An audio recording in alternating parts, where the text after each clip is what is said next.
বিএনপির সিনিয়র যুগ্ম মহাসচিব রুহুল কবির রিজভী বলেছেন, শেখ হাসিনা ছিলেন দুর্নীতির মডেল। এমন কোনো খাত নেই যেখানে তার দুর্নীতি নেই। শেখ হাসিনা এবং তার দল আওয়ামী লীগ মুক্তিযুদ্ধের চেতনার কথা বলে মুক্তিযুদ্ধের মর্যাদা ক্ষুণ্ণ করেছে বলে অভিযোগ করেছেন তিনি। এদিকে বিভিন্ন পণ্যের ওপর ভ্যাট বসানোর সমালোচনা করেন বিএনপি চেয়ারপারসনের উপদেষ্টা জয়নুল আবেদিন ফারুক। শুক্রবার আলাদা অনুষ্ঠানে এসব কথা বলেন তারা। রিপোর্ট করছেন শুভ মাহফুজ। শুক্রবার দুপুরে রাজধানীর কৃষিবিদ ইনস্টিটিউটে ছাত্রদলের প্রথম শহীদ বীর প্রতীক এটিএম খালেদের ৪৫তম শাহাদাত বার্ষিকী উপলক্ষে আলোচনা সভার আয়োজন করে এগ্রিকালচারিস্ট অ্যাসোসিয়েশন অব বাংলাদেশ অ্যাব। অনুষ্ঠানে বক্তারা অভিযোগ করেন, পরিবর্তিত পরিস্থিতিতেও বিএনপিকে নিয়ে ষড়যন্ত্র করছে একটি গোষ্ঠী। এ সময় বিএনপির সিনিয়র যুগ্ম মহাসচিব রুহুল কবির রিজভী বলেন, উন্নয়নের নামে লুটপাট করে বিদেশে টাকা পাচার করেছেন সাবেক প্রধানমন্ত্রী শেখ হাসিনা।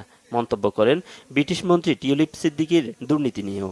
ওখানে লেখাপড়া করে এমপি হওয়ার পরেও তার জেনেটিক্যাল যে লাইন, এই লাইন সে ক্রস করতে পারেনি। যেখানেই যায় শুধু ঘুরে ফিরে হাসিনের যে মহা দুর্নীতি, একেবারে গ্যালাক্সি সমান দুর্নীতি, এটা ছাড়া আর কোনো বক্তব্যই খুঁজে পাই না।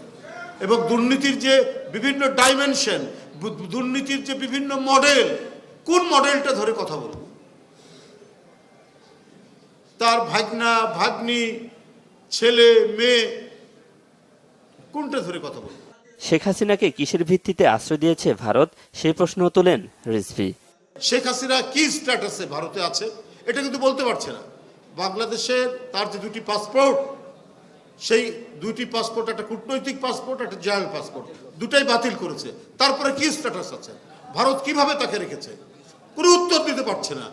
এদিকে জাতীয় প্রেস ক্লাবের সামনে নির্বাচনী রোডম্যাপ ঘোষণার দাবিতে আয়োজিত নাগরিক সমাবেশে বিএনপি চেয়ারপারসনের উপদেষ্টা জয়নুল আবেদিন ফারুক বলেন, একটি নির্বাচন দিতে এত সংস্কারের দরকার নেই।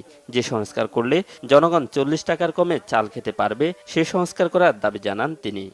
৯১ সালের মতো একটি নির্বাচন করতে এত সংস্কারের দরকার,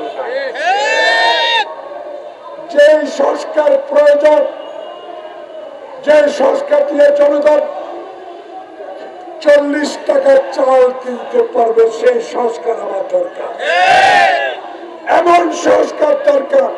অবিলম্বে জাতীয় নির্বাচনের তারিখ ঘোষণা করার দাবিও জানান বিএনপির এই নেতা। নির্বাচনের শুভ মাহফুজ, বাংলা ভিশন, ঢাকা। চলবে নির্বাচন।